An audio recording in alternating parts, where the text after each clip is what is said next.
श्री सद्गुरुनाथ रामचंद्र महाराज की जय। श्री सद्गुरुनाथ विष्णु महाराज की जय। श्री गुरुदेव दत्त मंगलमूर्ति मोरया पूर्णवाद की जय। पंढरीनाथ भगवान की जय। गोपाल कृष्ण भगवान की जय। गोरक्षजालन्धरचर्पटाश्च अड्भङ्गकानीफमच्छिन्द्राद्यः चौरङ्गिरेवानकभद्रेरसंज्ञां भूम्यां बभ्रुवो नवनाथसिद्धः गणेशप्रिया योगिराजा समर्था महातापसी पूर्णवादप्रणेता तया पावना पौर्णिमा पूर्णचंद्रा नमस्कार माझा सद्गुरु रामचंद्र। बुद्धिदाता मंगलमूर्ती श्री गजानन पूर्णवादाचार्य परम पूजनीय सद्गुरुनाथ रामचंद्र महाराज, पूर्णवाद वरदेष्णु परम पूज्य सद्गुरुनाथ विष्णु महाराज, सती सौभाग्यवती मनकर्णिका माता, सती सौभाग्यवती विमल माता, या देवालयाच्या अधिष्ठात्री देवता पांडुरंग रुक्मिणी, आदरणीय गुणेश दादा, आदरणीय प्रज्ञावंत डॉक्टर लक्ष्मीकांत दादा, मोक्षश्री विभावरीताई, माझे पूर्णवादी शिक्षक, माझे वडील तीर्थरूप कैलासवासी यांना व माझे पुराणाचे गुरु आदरणीय वेदमूर्ती विनायक काका बाबरेकर गुरुजी, या सर्वांच्या चरणी व इथे उपस्थित असलेल्या सर्व मातृचरणांच्या चरणी नतमस्तक होऊन मी माझ्या आजच्या अभ्यासास प्रारंभ करत आहे. श्री गणेशाय नमः. ग्रंथ नवनाथ भक्तिसार, अध्याय 29. श्री गणेशाय नमः. रुक्मिणीवरा कमलाकांता, चाणूरमर्दना वसुदेवसुता, कंसारितु जगत्राता, वासुदेवा जगदीशा, शेषाशयी हलधर भ्राता, भवप्रिया सुदर्शन दर्शिता, द्रौपदी लज्जा रक्षण करता, पाठीराखा मिरविसी, जैसा पांडवांचा पाठीराखा तैसा मिरविसी मम दोंदिका, भक्तिसार ग्रंथ कौतुका वाग्वर्धा म्हणविसी, मागिला दैविरघस्थिती, लाधली गाढत्वे भरदरी प्रदी, पिंगले करता स्मशानक्षिदी, पूर्णतप आचरला तया क्लेशाचे उद्देशी, मित्रावरुणी दत्तापाशी, श्रुती करुणी स्वस्थानासी, येऊनिया पोहोचला. आपण मागच्या अध्यायामध्ये बघितलं की ते पिंगलाच्या विरयाने या भक्तनीनं ते राजवैभव, त्या सर्व राजवैभवाचा त्याग केला आणि तो सतत फक्त पिंगला पिंगला पिंगला करत तो स्मशानभूमीमध्ये राहायला लागला, त्या स्मशानात राहायला लागला. ना अन्न नाही, पाणी नाही, आणि त्यामुळे त्याच्या शरीराची अशी अवस्था झाली की त्याच्या शरीरातला सर्व रक्त म्हणजे जी चरबी होती ती संपून गेलेली होती आणि हाडालाच मांस चिटकलेला होता.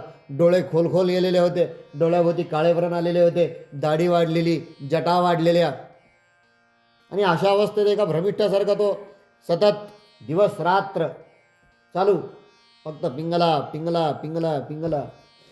आणि नेमकी एक दिवस भगवान सूर्यनारायणांनी असं बघितलं की अरे अरे काय अवस्था झाली माझ्या पुत्राची, आणि म्हणून गुरुदेव दत्तात्रयांच्या चरणी त्यांनी प्रार्थना केली. दत्तात्रयांना ते शरण गेले आणि त्यांना असं सांगितलं की याला लवकरच यातनं बाहेर काढा. मग ते म्हणे ठीक आहे म्हणे, काही काळजी करू नका म्हणे, मी तसा प्रयत्न करतो, याला लवकरच बाहेर काढतो. आणि मग नेमकी एक दिवस साक्षात गोरक्षनाथ हे जे होते हे गिरनार पर्वतावरती दत्तात्रयांच्या दर्शनासाठी गेले. यांनी जसं तिथं नमस्कार केला तसं दत्तात्रयांनी प्रगट होऊन गोरक्षनाथांना दर्शन दिलं, त्यांना जवळ बसून घेतलं, मायेनं त्यांच्या शिरावरनं त्यांच्या पाठीवरनं हात फिरवला आणि दत्तात्रयांनी सांगितलं की बाळ माझं एक काम करतोस का म्हणे, हा भर्तरी जो आहे ना म्हणे हा द्रुमिल नारायणांचा अवतार आहे म्हणे. पण सध्या अवंती नगरीमध्ये अत्यंत भ्रमिष्ठागत त्याची अवस्था झालेली आहे म्हणे. त्याची पत्नी जी होती, आणि अशी पत्नी म्हटल्या यांचे डोळे एकदम असे मोठे झाले. पत्नी म्हणे हो म्हणे, त्या द्रुमिल नारायणाची जी पत्नी होती म्हणे पिंगला, हिचं नुकतंच निधन झालेलं आहे म्हणे, आणि निधन होऊन थोडे तिडके नाही म्हणे 12 संवत्सर लोटलेले आहे म्हणे, आणि हा स्मशानातच बसला आहे म्हणे, फक्त पिंगळा पिंगळा पिंगळा करतोय म्हणे. आणि आता एक काम कर, तू जा आणि त्याला ठिकाण्यावर आण, त्याला ताळ्यावर आण म्हणे, आणि त्याला आपल्या संन्यासामध्ये आपल्या नाथ म्हणतात त्याला घेऊन ये म्हणे. ठीक आहे म्हणे, आशीर्वाद द्या म्हणे दत्ता, तुम्ही इष्टदैवत आहात म्हणे. आशीर्वाद द्या. आपल्याला माहिती आहे दत्त म्हणजे स्मर्तगामी आहात. आणि म्हणून आपल्या पारनेरच्या दत्ताचंही वैशिष्ट्य मी आपल्याला असं सांगू इच्छितो की आपल्या पारनेरच्या दत्ताला एक तर तो म्हणजे विष्णू स्वरूप आहे आणि दुसरं म्हणजे हा प्रापंचिकाचा दत्त आहे. कारण ह्याच्या गळ्यामध्ये ती झोळी नाही आहे. त्यामुळे प्रापंचिकाचा दत्त आहे, हा संन्यासाचा नाही आहे. तुम्ही मागाल ते तुम्हाला देणारा हा दत्त आहे. आणि म्हणून की काय गोरक्षनाथ महाराज तिथनं निघाले. त्याच गिरनार पर्वतावरती थांबून त्यांनी एका मंत्राचा प्रयोग केला. हातामध्ये विभूती घेतली आणि व्यानास्त्र त्यांनी म्हटलं. आणि त्यामुळे की काय हे एवढं अंतर असलेलं हे अत्यंत कमी कालावधीमध्ये कापून ते आता या अवंतीनगरीमध्ये पोहोचलेले आहे. पोचले अवंतीनगरीमध्ये. चौकशी केली ती स्मशानभूमी कुठे आहे. त्या स्मशानभूमीपर्यंत गेले आणि यांनी त्या भरतरीला बघितलं. अरे अरे अरे म्हण काय अवस्था झाली म्हणे याची. अंगात रक्त नाही आहे, नुसतं अस्थि पंजर झालेला आहे हा. आणि सारखं म्हणे पिंगळा पिंगळा करतोय म्हणे. एका स्त्रीपैकी काय माणसाची अवस्था होती. ते पिंगळा काय आणि पिंगला काय. पिंगळा म्हणजे तो पक्षी आहे. पिंगला आहे. पिंगला तेच म्हणते ना. तर त्यांनी असं सांगितलं की म्हणे अरे काय म्हणे हे माणसं म्हणे एका स्त्रीपैकी किती वेडे होतात म्हणे. तिकडं तो मच्छिंद्रनाथ म्हणे तो स्त्री राज्यात रमला आणि इकडं हा भरतरी म्हणे. याला कशाची अवस्था नाही राहिली, याला कशाचं भान नाही राहिलं म्हणे. आणि असं म्हणून यांना थोडं वाईट वाटलं. आणि हे त्याच्याजवळ जाताना यांनी विचार केला नेमकी आता याला कोणत्या शब्दात समजून सांगू. झालं. आणि मग असं करत असताना त्यांना एक कल्पना सुचली की ते म्हणे आपण एक काम करू म्हणे. आता याला असं तर काही याला प्रत्यक्ष आता गुरुचं हे फार मोठं विधान असतं, मोठं छान वाक्य असतं म्हणे. गुरु जे प्रत्यक्ष सांगतात म्हणजे ज्याला उपदेश असं म्हणतात आणि जे आपल्याकडून सहज क्रिया करून येतात त्याला उपदेक्षण असं म्हणतात. मग आता गुरुसमोर प्रश्न पडला याला समजून कसं सांगायचं. कधी कधी शिष्याची अवस्था बघून गुरुला सुद्धा विचार करावा लागतो की याला नेमकी कोणत्या भाषेत समजून सांगावं. आणि म्हणून मग त्यांनी असं ठरवलं की याला असं प्रत्यक्षरित्या न सांगता थोडंसं वेगळ्या मार्गाने याला समजून सांगावं लागलं. मग त्यावेळेस गोरक्षनाथांनी काय केलं, एका कुंभाराकडे गेले. कुंभाराकडे गेल्यानंतर तिथून एक घट, ज्याला मडका हा शब्द इथं आलेला आहे, इथं जो शब्द आलेला आहे तोच सांगतो. मग त्याला असं त्यांनी रंगून घेतलं. सुंदर अशा प्रकारे त्याला त्यांनी भुवया, डोळे, नाक, कान, ओठ असे रंगून घेतले. आणि ते घेऊन ते असे त्या स्मशानाच्या अगदी आता त्या भरतरीच्या समोरून चालले आणि हटकून एके ठिकाणी ठेस लागून हे खाली पडले. आणि मग ते लागले ओरडायला, माझी बाहुली रे, माझी बाहुली रे, गेली रे, माझी प्राण सखी गेली, माझी बाहुली गेली, तिच्याशिवाय मला दुसरं कोणीच नव्हतं. आणि मग एवढं बघून भरतरी स्वतःचा शोक विसरला. अरे म्हणे हे काय करतोय म्हणे तू गोसावड्या म्हणे. ती बाहुली मातीची होती रे म्हणे. म्हणे देशील का तू आणून, तुला काय माहिती म्हणे मला काय दुःख झालं म्हणे. अरे म्हणे तुझं तर बाहुलीचं दुःख आहे म्हणे, पण माझी प्राण सखी गेली ना म्हणे. आज 12 वर्ष झालेत म्हणे तिला जाऊन, एक तप झालाय म्हणे तिला जाऊन. म्हणे मग ठीक आहे म्हणे, तू तिच्या नावानं एवढा वेडा झाला आहेस का म्हणे. हो म्हणे, तिशिवाय मला प्रिय काहीच नाही आहे म्हणे. मग मी जर तिला वरतून खाली आणलं तर काय करशील म्हणे. म्हणे मी तुला राजवैभव देऊन टाकशील म्हणे. म्हणे माझं ऐकशील का म्हणे. हो म्हणे मी ऐकाल म्हणे. ठीक आहे म्हणे. आणि मग त्याच वेळेस गोरक्षनाथांनी त्यांच्या त्या पुन्हा एकदा जवळीत हात घातला, तिथून ती विभूती काढली, मोहिनी अस्त्राचा प्रयोग केला आणि ती अशी स्वर्गाकडे विरघळली. त्याचबरोबर ती पिंगला स्वतः स्वर्गातून ती खाली आली, त्यांच्यासमोर उभं राहिले आणि तिच्या शरीरातून अशा सहस्त्र पिंगला तयार झाल्या. त्या सर्व आता त्यांच्यासमोर उभ्या राहिल्या. पण भरतरी अजूनही शुद्धीवरती होता, भ्रमिष्ठ असला तरी. कारण या दोन पती पत्नीमधले गुज काय होते हे यानं तिच्यासोबत तपासून बघितली. आणि मग जेव्हा खरोखर याला ती प्रचिती आली की ही आपलीच पिंगला, ही माझीच पिंगला. आणि म्हणून मग ती पळत पळत आली, हेही पळत पळत गेले. दोघांनी एकांना आलिंगन दिलं आणि मग तिनं सांगितलं की अत्यंत श्रेष्ठ हे ऋषी आहेत म्हणे, ज्यांनी मला स्वर्गातून खाली आणलं. ते बघा म्हणे, तुम्हाला तर हा विषय काही माहीत नाही म्हणे, पण जसं आम्हाला सेवकांनी सांगितलं की यांच्यावरती वाघाने झडप घातली. आणि जसं मला कळालं, सुरुवातीला तर मी मूर्छेहून पडले, पण त्यानंतर मी जसं तुम्हाला मध्यंतरी एकदा वचन दिलं होतं म्हणे की तुमच्याशिवाय मी राहू शकणार नाही, मी तात्काळ माझा देह अग्नीच्या हवाली करेन. त्याप्रमाणे मी शिळा रचली आणि मी सती गेली चिता. आणि मी सती गेली असं त्यांनी सांगितलं. आणि त्याच वेळेस या दोघांची मग ओळख पटली. आणि मग लगेच भरतरीला कळलं हा कोणीतरी सिद्ध पुरुष आहे. आणि मग भरतरीनं आणि मग तिनं नंतर त्याला असं सांगितलं या पिंगलेने की हे बघ म्हणे हा जो पुरुष आहे म्हणे, हा जो साधू आहे, हा जो तपस्वी, हा अत्यंत सिद्ध आहे म्हणे. आणि असं म्हणून ते दोघं जण जसे नमस्कार करायला लागले, तात्काळ गोरक्षनाथ पाठीमागे आले. ते मागे सरकले 2 पावलं. तुम्ही मला नमस्कार करू नका म्हणे, कारण तुम्ही माझ्यापेक्षा श्रेष्ठ आहात. तुम्ही साक्षात द्रुमिल नारायण आहात म्हणे. तुम्हाला साक्षात गुरुदेव दत्तात्रयांनी अदृश्यपणे का होईना तुम्हाला त्यांनी उपदेश केलेला आहे म्हणे. आता पुढचा उपदेश मी करायला आलेलो आहे म्हणे आणि तुम्हाला घेऊन मी आता इथून जाणार आहे म्हणे. असं त्यांनी सांगितलं. आणि तात्काळ त्या क्षणामध्ये त्या सर्व पिंगला ज्या होत्या त्या अदृश्य झाल्या. त्या चालल्या गेल्या पुन्हा स्वस्ताने. आणि मग यांचं थोडंसं संभाषण झाल्यानंतर मग गोरक्षनाथांनी त्यांना समजून सांगितलं. मग यांनी सुद्धा जेव्हा पिंगलेनी सांगितलं की हा खरा साधू पुरुष आहे, हाच खरा सत्पुरुष आहे आणि याच्याच खरं मंत्रसिद्धी आहे. मग त्यानं सांगितलं की हे संसार आहे, माया आहे, मोह आहे म्हणे, काही नाही म्हणे. तुमच्यासारखी सिद्धी मला द्या म्हणे फक्त. हां मी देईल म्हणे. मग तू ठरव म्हणे तुला काय पाहिजे. तुला राजवैभव पाहिजे, राजवैभवाचं सुख पाहिजे, की माझ्यासारखी मंत्रसिद्धी पाहिजे. त्यासाठी तुला संन्यासाश्रम धारण करावं लागेल म्हणे. हो म्हणे मला मान्य आहे म्हणे, मी तुमच्यासोबत येतो म्हणे, मी पण संन्यासाश्रम धारण करतो म्हणे. आणि मग असं दोघांचं बोलणं झाल्यानंतर यांनी त्याला घेतला. अवंती नगरीमध्ये पुन्हा आले. विक्रमादित्याची भेट घालून दिली. आणि आता मित्र कसा असतो अशाही परिस्थितीमध्ये यानं मैत्री सोडली नव्हती. आणि विक्रमादित्याला मन अत्यंत आनंद झाला. त्याचा आनंद गगनात मावाना की आता भरतरी एका चांगल्या मार्गाला लागणार आहे. आणि मग विक्रमादित्यानं त्यांना ठेवून घेतलं 1 महिन्यापर्यंत. त्यांनी असं सांगितलं की तुम्ही जर 1 महिन्यापर्यंत इथे राहिलात तर चांगलं अन्न खाऊन किमान याच्या अंगामध्ये थोडीशी ताकद तरी येईल, थोडंसं अंगावरती याच्या मांस तरी चढेल म्हणे, थोडंसं राहा म्हणे इथे. आणि मग हे महिनाभर तिथे राहिले. पण तात्काळ गोरक्षनाथांनी त्याला असं सांगितलं, खरं तर आता भरतरीनाथाची इच्छा होती, भरतरीची इच्छा होती महिनाभर तिथं राहावं. पण गोरक्षांनी लगेच सांगितलं याला जर कधी पुन्हा एकदा मायापोषात गुंतला ना हा पुन्हा बाहेर निघणार नाही, याला लगेच मला इथून काढायचं आहे. मग भरतरींनी सांगितलं तू त्याची काळजी करू नको म्हणे, माझ्याकडे मंत्रसिद्धी भरपूर आहे म्हणे. तुला असं वाटत आहे म्हणे, बरोबर आहे तुझं मित्रप्रेम आहे म्हणे, पण हा जर पुन्हा इथे महिनाभर राहिला पुन्हा याच्या अंगावरती मात चढेल, पुन्हा रक्त तयार होईल आणि पुन्हा याचे विषय विकार याच्या राहिलेल्या 1200 स्त्रियांकडे बघून जागृत होतील म्हणे. मग त्यांना पुन्हा एकदा सांगितलं की तुला काय पाहिजे आत्ता ठरव बरं म्हणे, तुला राजवैभव पाहिजे की संन्यास पाहिजे. नाही म्हणे मला तुमच्यासोबतच यायचे, चला म्हणे. आणि मग नंतर वेशीपर्यंत हे सर्वजण आले.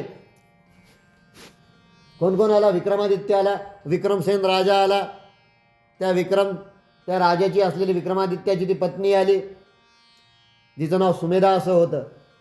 हे सर्वजण आले त्याला सोडवायला, भरतरीला सोडवायला. वेशीपर्यंत आले आणि मग भरतरी तिथे थांबले. तुझं नक्की ना म्हणे, घ्यायचा ना म्हणे संन्यास? नाही हो म्हणे, एक काम कर म्हणे, आता मी तुझी परीक्षा पाहतो म्हणे. काय म्हणे? हे बघ म्हणे, ही शृंगी घे, त्याच्यानंतर ही कफनी घे, ही झोळी घे, हा दंड घे, आणि असं तुझ्या ज्या 1200 स्त्रिया आहेत त्यांच्याकडे जा, त्यांच्याकडे जाऊन अलख निरंजन म्हणून भिक्षा मागून आण, तोपर्यंत मी इथे थांबतो म्हणे.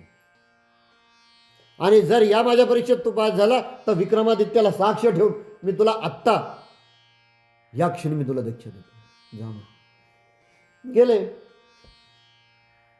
तिथे गेले, घरासमोर उभे राहिले. अलख निरंजन गेला, त्या पत्नी आल्या वाड्या भिक्षा घेऊन. त्याच्यातल्या बऱ्याच जणी आक्रोश करू लागल्या, अहो म्हणे किमान तुम्ही इथं होते, भ्रमिष्ठ का होईना होते म्हणे, पण आम्ही तुम्हाला दररोज सकाळ संध्याकाळ पाहायचो म्हणे, आमच्या डोळ्याला तुम्ही दिसायचे, किमान कुंकू लावायला तरी जागा आहे असं आम्हाला कळायचं म्हणे. आता त्या गोसावाड्यानं काय म्हणे त्यांना तुमच्यावरती जादू केली, आमच्या संसारावरती जळते निखारे ठेवले, तो तुम्हाला घेऊन चालला. अशा प्रकारचा आलाप विलाप त्या स्त्रिया करायला लागल्या.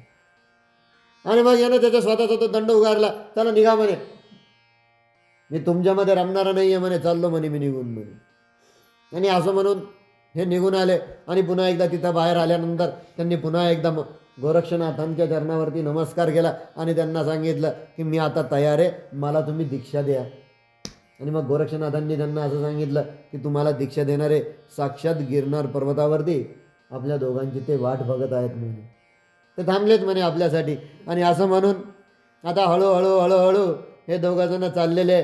पण पुन्हा एकदा विक्रमादित्याने दोघांना आवाज दिला, थांबवला.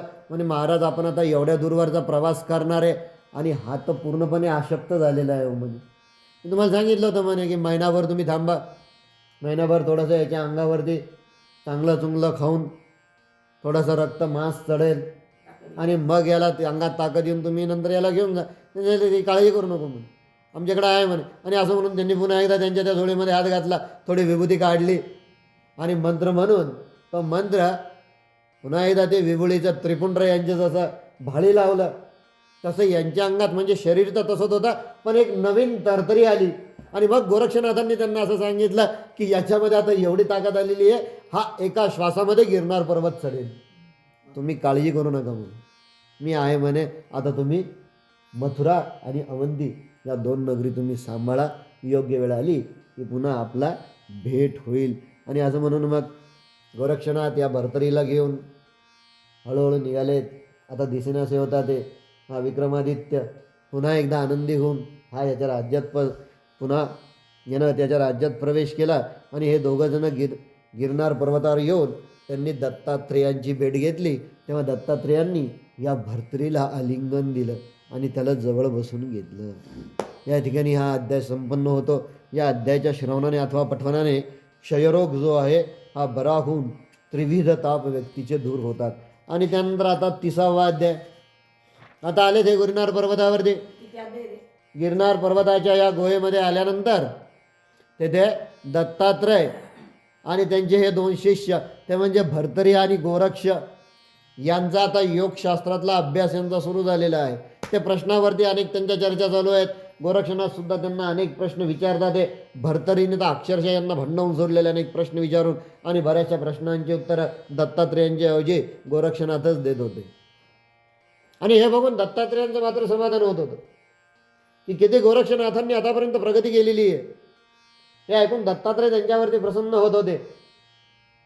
पण भर्तरीचे काही प्रश्न संपत नव्हते. आणि मग चालू आहे. आणि मग यांनी दोघांनी असं ठरवलं होतं की अगोदर याच्या मनातल्या जेवढ्या शंका कुशंका असतात त्या काढून घ्यायच्या, याचं मन अगदी निर्मळ करून टाकायचं आणि मग याला योग्य ते दीक्षा द्यायची. बरं, दीक्षा देणं म्हणजे काय? एकच मंत्र देणं आहे का? नाही. शस्त्र, शास्त्र, कला, मंत्र, अस्त्र, वेगवेगळ्या प्रकारची त्याच्यामध्ये विज्ञान, कला, नीती, संस्कृती, धर्म सर्व जेवढं केवढं होतं ते सर्व गुरुदेव दत्तात्रेयांनी व्यवहार सर्व त्याला शिकवला. आणि मग पुन्हा एकदा मग त्यांनी गोरक्षनाथांचा हात धरला आणि त्यांना असं सांगितलं की आता ह्या गिरनार पर्वत आहे आणि तिथे त्या गर्भाद्री पर्वतावरती जो आहे म्हणे हा मच्छिंद्र आहे म्हणे राहिलेला. तो एक काम कर म्हणे, तू तात्काळ जा आणि जसं आता भर्तरीला आणलं तसं मच्छिंद्राला तू घेऊन ये म्हणे, मला त्याची पण खूप आठवण येते म्हणे. झालं, निघाले गोरक्षनाथ. गर्भाद्री पर्वतावरती आले. मच्छिंद्रनाथांना गुरुदेवांना नमस्कार केला, त्यांच्या चरणी लीन झाले, नतमस्तक झाले आणि त्यांना सांगितलं की साक्षात गुरुदेव दत्तात्रेयांनी आपलं स्मरण केलंय आणि आपल्याला गुरुदेव आता निघायचं आहे. ठीक आहे ठीक आहे ठीक आहे, आला असतो, थोडं थांब म्हणे इथे. नाही नाही म्हणे, दत्तात्रेयांनी आपल्याला तात्काळ बोलवलेलं, आपल्याला निघावं लागेल म्हणे, कारण बरंचसं अंतर आपल्याला चालून जायचं आहे म्हणे. आणि तिथून येता येता वाटेत यांना कौंडिन्यपूर लागलं. कौंडिन्यपूर आपल्याला माहिती आहे, कौंडिन्यपुराची कथा आपण श्री हरिविजयमध्ये आपण ती ऐकलेली, कशी कथा झाली ती तिथं.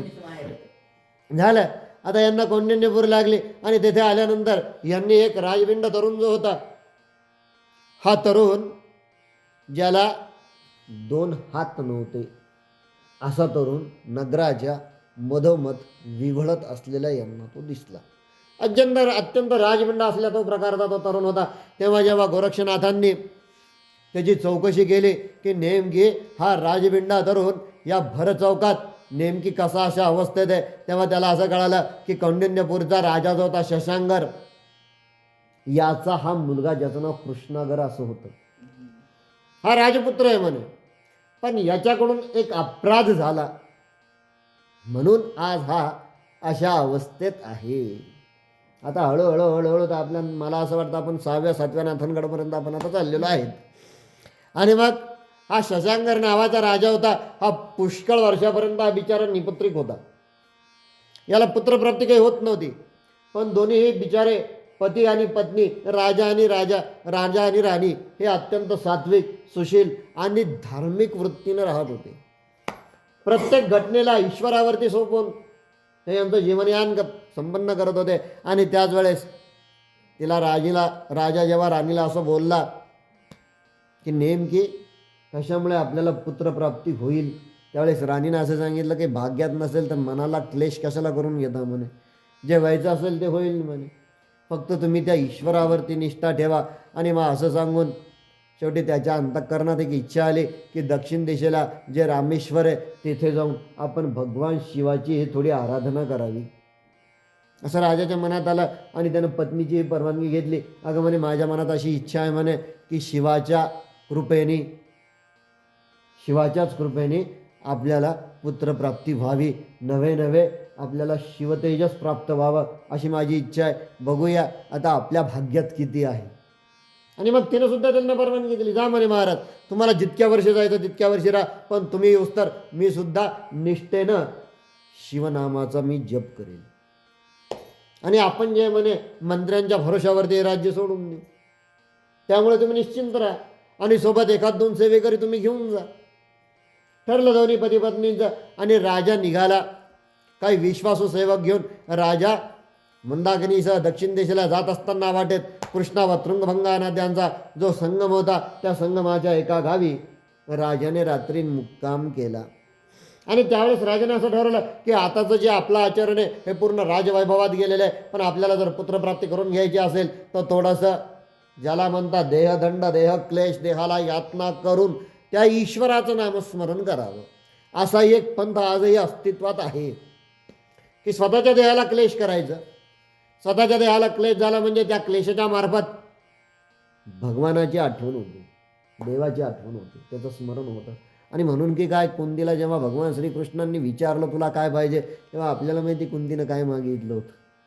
मला सतत दुःख दे म्हणे. म्हणे हा अरे मी मानतोय ना म्हणे पूर्ण पुरुष पूर्ण काम भगवान श्रीकृष्ण तुला मागतोय म्हणे, सांगतोय, वरदान देतोय, माग, आणि तू काय मागतेस म्हणे की मला दुःख दे. हो म्हणे देवा, कारण देवाची आठवण फक्त दुःखातच होते रे म्हणे, सुखात काही देवाची आठवण होत नाही. आणि म्हणून की काय राजानं असं ठरवलं की आपण आता एखाद्या मंदिरात जाऊन मुक्काम करूया. आणि म्हणून राजा एका मंदिरामध्ये गेला. शिवमंदिर ते होतं. त्या शिवमंदिरामध्ये सुंदर अशा पद्धतीनं त्यानं भगवान शिवाजी तिथे पूजा केली. आणि रात्री हा मात्र तिथंच एका झाडाखाली हा निजला. आणि जशी झोप लागली तेव्हा भगवान शिवाने त्याला सद्योजात या स्वरूपामध्ये दर्शन दिलं की ज्याच्यामध्ये भगवान शिवाचे 5 क्षीरकमल, त्याच्यामध्ये असलेले ते 10 डोळे, 15 डोळे, त्याच्यानंतर असलेले ते हात आणि सर्व हातामध्ये असलेले त्याचे ते आयुध, अशा प्रकारचं भगवान शिवानी त्याला दर्शन दिलं. आणि त्याला असं सांगितलं की याच संगमामध्ये अपर्णेसह माझी एक मूर्ती तुला सापडेल. तू रामेश्वरला न जाता तू इथे राहा, त्याची आराधना कर, त्याचं सुंदर अशा प्रकारचं मंदिर इथं बांध, तुला निश्चित माझ्या कृपेनं पुत्रप्राप्ती होईल असं त्यांनी सांगितलं. आणि मग राजाला सकाळी उठून राजाला अत्यंत आनंद झाला. त्यानं त्याच्या सेवकांना सांगितलं आणि तात्काळ राजा सूर्योदयाच्या पूर्वी या नदीत स्नानाकरता राजा उतरला.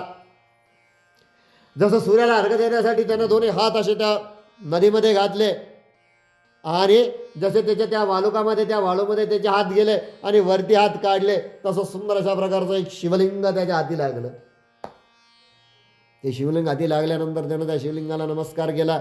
त्यानंतर त्याच्या संगमाच्या बाजूला भव्य अशा प्रकारचं त्यानं एक मंदिर शिल्प त्यानं बांधून घेतलं.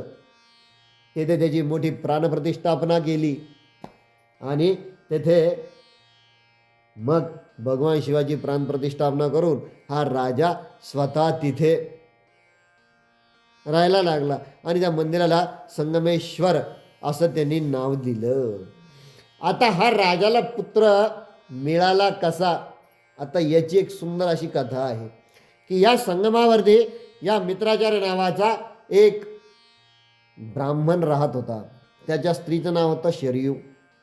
तिला सुद्धा संतान नव्हतं.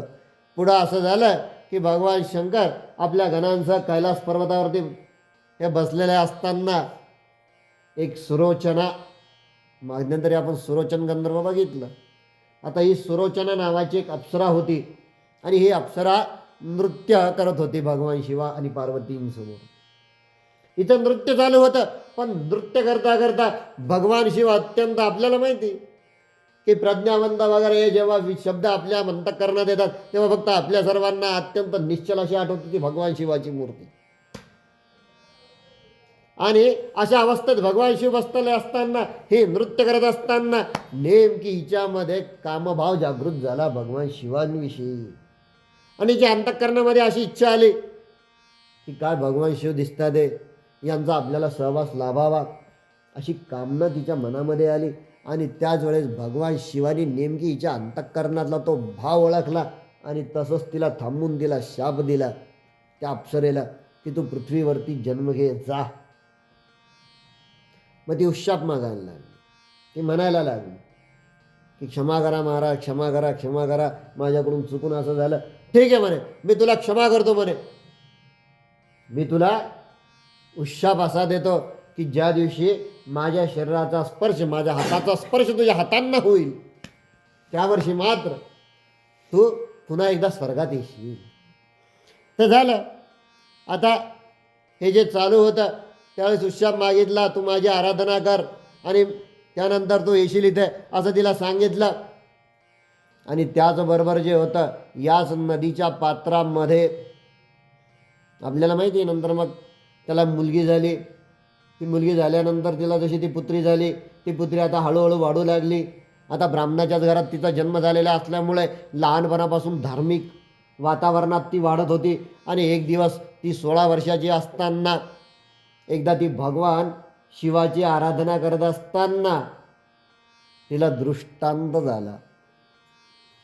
सुंदर अशा प्रकारचा तिला दृष्टांत झाला की समोर ते शिवाजी असलेलं शिवलिंग, त्याच्यावरती वाहिलेले ते सुंदर प्रकारचे बिल्वपत्र, बाजूला तेवत असलेली ती समई आणि माध्यान्नीचा असलेला तो समय, कोणीच नव्हतं मंदिरामध्ये. सुंदर अशा प्रकारचे बाहेर धूप दीप लावलेले होते. वातावरण एकदम गंधित होऊन गेलेलं होतं.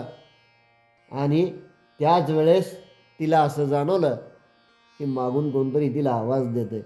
आणि तिनं मागून वळून जसं बघितलं, साक्षात भगवान शिव उभे. आणि ती घाबरली बाबरली ही, पण तिला अजून हे माहीत नव्हतं की भगवान शिव हेच आहे. म्हणून ती पळत पळत पळत पळत पुढे जायला लागली. भगवान शिव तिच्या मागून जायला लागले. आणि नेमकी जशी ती तीरावरती आली, संगमावरती आली, भगवान शिवाचा जसा तिला हात लागला, स्पर्श झाला, तशी ती तात्काळ तिथनं अदृश्य झाली. ही झाली अदृश्य. मग काय, तिला बघून भगवान शिवशंकराचं तेज जो होतं ते या नदीमध्ये पडलं. भगवान शिवाचं तेज जे होतं ते या नदीमध्ये पडलं. आणि त्याच नंतर हेच तेज वाहत वाहत जेव्हा हा राजा सूर्याला अर्घ्य देत होता, त्या अर्घ्य देण्यासाठी जसं यानं हात खाली घातला आणि जसं याच्या दोन्ही हाताची उंजळवरती आली, तसं या दोन्ही हाताच्या उंजळीमध्ये हे शिवतेज सामावलं आणि एक बालक तिथं लागलं. या राजाला दिसलं की अरे हा कोणतरी बालक आहे, हा योनी याचा संभव झालेला आहे. आणि म्हणून की त्याला अत्यानंद आनंद झाला. राजानं त्या बाळाला नमस्कार केला, आतमध्ये त्या बाळाला घेतलं, शिवाच्या पिंडीसमोर ठेवलं, स्वतः तिथे नमस्कार केला, बेल फुल तिथं वाहिले. मोठ्या अशा प्रकारचं अन्नदान, वस्त्रदान राजाने तिथे केलं. या बालकाला घेऊन आता याला घाई झाली की लवकरात लवकर आपल्या पत्नीला जाऊन हे बाळ दाखवावं. आणि मग तो त्याच्या राज्यात आला. तिथनं त्याच्या पत्नीला त्यांनी ते दाखवलं. हे बघ म्हणे, आपण तिथे मंदिर बांधलं होतं म्हणे, भगवान शिवांनी मला सांगितलं होतं तू इथं राहा, तुला पुत्रप्राप्ती निश्चित होईल. हा जो बाळ आहे म्हणे, हा अयोनी असा प्रकारचा हा बाळ आहे म्हणे. बघ म्हणे बाळ किती गोंडत दिसतोय. आणि असं म्हणून जसं त्यांनी त्या राणीकडे दिलं, राणीनं त्या बाळाला जसं बघितलं तसं तिला सुद्धा प्रेमाचा उंबाळा आला, उचंबळा आला आणि तिनं बाळाला छातीला लागलं. झालं. आता हळूहळू हळूहळू तो बाळ जो आहे हा आता मोठा व्हायला लागला. बाळ मोठा व्हायला लागला. अत्यंत गुणी, स्वतः रुद्राचं तेज असल्यामुळे याच्यासारखा दिसणारा कोणीच, कर्पूर गौर अशी या बाळाची कांती होती. त्याचप्रमाणे बाळाचे गुण सुद्धा होते. बरेचसे गुण जे होते, हे बरेचसे गुण हे विरक्ताचे सुद्धा गुण त्याच्या अंगात होते. म्हणजे एखाद्या गोष्टीबद्दल, जसं आपल्याला एखादी गोष्ट अशी बघितल्यानंतर सामान्य व्यक्तीला असं वाटतं की ते पटकन जाऊन एखादा पदार्थ जेव्हा आपल्याला दिसतो की तो आपण घेऊन खावा, ना बाळाला तसं काही वाटत नव्हतं. स्वतः साक्षात रुद्राचंच तेज ते. आणि म्हणून असं करता करता बाळ आता मोठा झाला. बाळाचं वय आता लग्नाचं झालं.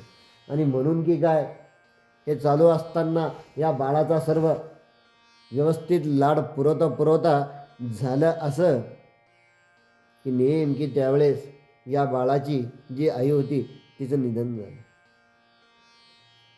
या राणीचं निधन झालं. राजाला अत्यंत दुःख झालं, मुलाला सुद्धा दुःख झालं की आपली आई गेली. आणि मग नंतर व्यवस्थित यथावकाश राजाने तिचे सर्व कर्म केले. सर्व प्रजाजन दुःखी झालेले. मग आता प्रजाजनांनी सुद्धा विचार केला की नेमकी आता या दुःखातून, जसं मध्यंतरी त्या भरतरीची अवस्था झालेली होती, हळूहळू आता या राजाची अवस्था अशा प्रकारची व्हायला लागली. या राजाला सुद्धा कशातच स्वारस्य वाटेना. आणि नेमकी त्याच वेळेस त्याच्या प्रधानानं एक बातमी आणली. आणि प्रधानीनं असं सांगितलं की हेमा म्हणे, मंदाकिनी महाराणींचं जरी निधन झालं म्हणे आणि तुम्ही जरी ऐकताय तरी चित्रकूट नावाचा जो राजा आहे, चित्रकूट याचा जो राजा आहे म्हणे, त्याचं नाव आहे भुजध्वज. आणि त्याची रूपवती कन्या जी म्हणे भुजावती, हिचं स्थळ मी तुमच्यासाठी आणलं आहे. तर तुम्हाला सांगतो त्यावेळेस ही भुजावती जी होती ही अत्यंत अल्लड, म्हणजे 12 वर्षाची होती. बघा आता, राजाची राणी आता 12 वर्षाची कुमारिका होणार. पण हा राजकुमार जो होता हा 16 वर्षाचा होता. राजकुमार 16 वर्षाचा होता. आणि प्रधानाला असं वाटलं की जर आपल्या महाराजाचा पुन्हा एकदा विवाह झाला, पुन्हा या राज्याला जर एकदा राजमाता मिळाली आणि महाराजांना जर महाराणी मिळाली, तर महाराज पुन्हा एकदा ताळ्यावरती येऊन किमान आपलं राज्य सुरळीत तरी चालेल असं प्रधानाला वाटत होतं. म्हणून प्रधानानं जाऊन दोन्हीकडे बोलणी करून पण प्रधानाला एक सुमुहूर्त बघितलं आणि दोघांचा विवाह ठरला आणि दोघांचा विवाह झाला. त्याच्या विवाहाच्या वेळेस नेमकी भुजावती जी होती 13 वर्षाची होती आणि हा कृष्णागार जो होता, जो राजपुत्र होता, हा आता 17 वर्षापर्यंत झालेला आहे. आणि म्हणून याचं भाग्य असं की आईवडिलाचे विवाह सोहळ्याला उपस्थित राहण्याचं भाग्य याला मिळालं. झालं. पण तिला ही गोष्ट माहिती नव्हती की हा आपला सावत्र मुलगा आहे म्हणून. आणि नेमकी एक दिवस झाला तसंच राजा शिकारीला गेला. लहान, समजत नाही, ही गवाक्षात उभी. त्याच वेळेस समोरच्या गच्चीवरती हा राजपुत्र त्याच्या काही मित्रांसमवेत पतंग उडवत होता. आणि जसं हिला तो दिसला, त्याची ती रुद्रासारखी असलेली ती अंगकांती, ते जबरदस्त त्याचे असलेले ते विशाल बालप्रदेश, ते विशाल असलेले नयन, तिनं जसं याला बघितलं तसं तिचं मन याच्यावरती आसक्त झालं आणि तिच्या अंतःकरणामध्ये काही भावना उचंबळून आल्या. आणि म्हणून तिनं तिची जी एक दासी होती, जी अत्यंत विश्वासू होती, तिनं तिला सांगितलं की तो समोरचा युवक जो आहे त्याला बोलू ना. आता हे दासीला माहीत होतं की हा हिचा सावत्र पुत्र आहे, पण दासीनं ते सांगितलं नाही. आणि म्हणून या युवकाला बोलून आणलं.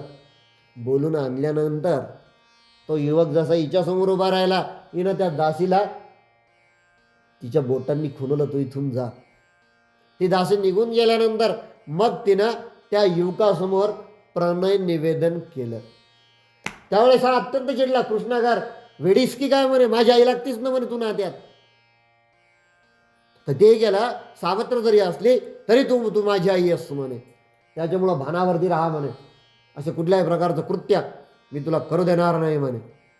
आणि असं म्हणून हा अत्यंत संतापला क्रोधायमान झाला आणि जसा आला होता तसा हा मात्र तिथनं कृष्णागार निघून गेला.